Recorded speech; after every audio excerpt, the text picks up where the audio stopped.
I wonder if a little while ago when I played that version of Hallelujah to you exactly as we've been playing it, how you felt when you first heard that, if you thought, oh, there's no way I'll be playing that, or maybe it was, oh yeah, this will be easy. I don't know, but often it's been my experience that students will listen to something at the first point they hear it, and it just feels so far beyond them that they're never going to get there.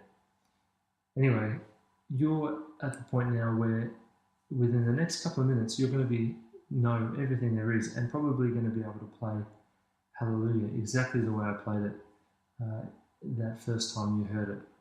So it's a pretty exciting lesson. So let's have a look at how we can break this up. First of all, we need to know that Hallelujah is in the time signature of 6/8, which means we've got 6 lots of what are they? Eighth notes in the bar. 6 lots of eighth notes in the bar. Now, we're going to just count them as 6 individual notes, and I'm going to give you a pattern that has just eighth notes in it, which means you're going to be playing 6 notes per bar. So let's dive into it. So far, we went from playing the single note to playing the skeleton and the single note to playing the chord and the single note. And we left off at this point. 1, 2, 3, 4, 5, 6. 2, 3, 4, 5, 6. Okay, so here's how we're going to apply this pattern. We're currently holding down the tonic and the 3 notes in the chord. And what we're going to do is just literally run it from the bottom up to the top and back down, and we're going to get 1, 2, 3, 4, 5, 6. And that's the pattern. So 1, 2, 3, 4, 5, 6. And what I'm doing is holding down that bottom note because it gives it that the tonal anchoring, which sounds nasty, but it's okay, it's good. That tonal anchoring there is going to hold the whole piece together, the foundation of the harmony. So we got that note that's going to be held, and then just walk up the chord and back down the chord, and that's going to equal a total of 6 counts. 1, 2, 3, 4, 5, 6. And then we go to an A minor. So there's an A minor, and we go 1, 2, 3, 4, 5, 6.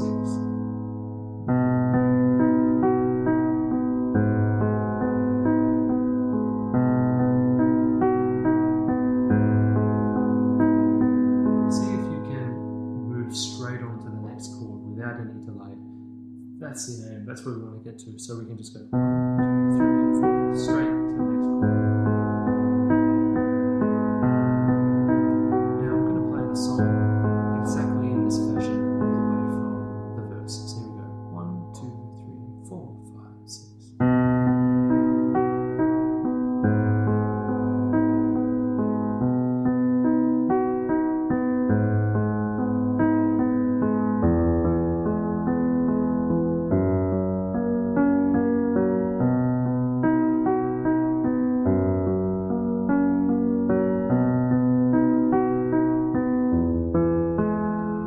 Cool. So I stopped on this bar because all of a sudden we have got that bar with 2 chords in it. So let's just break this up. We've got 6 counts to the bar, and we're allocating 3 beats or 3 pulses per each one of those chords. So we could break this up in a variety of ways, and I'm going to leave this up to you. But we've got an F chord and a G chord. Now, if on the F chord I was to go walk from bottom to top, all of a sudden I've got 4 pulses that I've made, and if I was to do that for the F and the G, all of a sudden I've got a bar with 8 in it, and that's not allowed in music. We must keep time in this case, and I want 6 beats only per bar. So here's what you could do. Instead of going 1, 2, 3, 4, you could play these notes together. 1, 2, 3, 1, 2, 3. That would work. Or you could go 1, 2, 3 and leave that note out.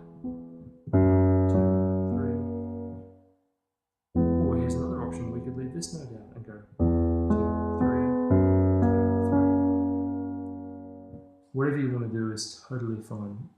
In this style, as long as it just has that flowing eighth note thing happening, it's not really going to matter what you do.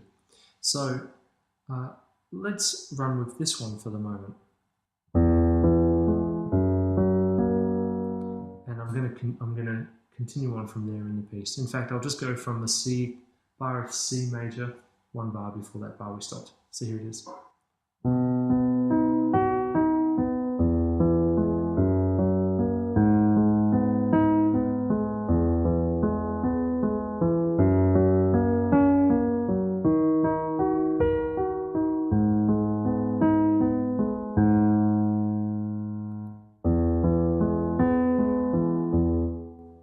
Etc., etc.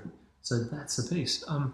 Now at the end of the verse, there's those 2 bars of A minor. You might have noticed I stopped on that last bar.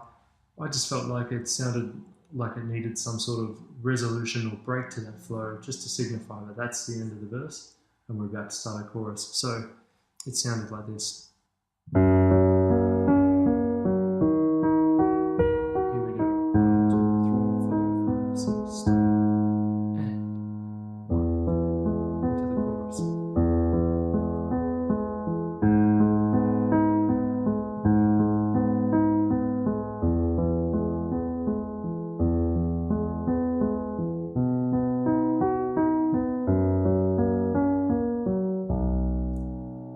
Excellent. So that's Hallelujah. And you're now playing it exactly like that. You've got all the skills you need to be able to play it like that. So that's exciting, and it means we can start taking the skills we've learned in this piece and applying them to other pieces. So you're going to find that all of this stuff starts applying across the board, which is very exciting. Anyway, so I'm glad you're now playing that like that, and please do go away and practice it and make sure you can get it nice and fluent. And don't be afraid to use a metronome, because they can be your best friend. So thanks very much, and I'll see you in the very next video lesson.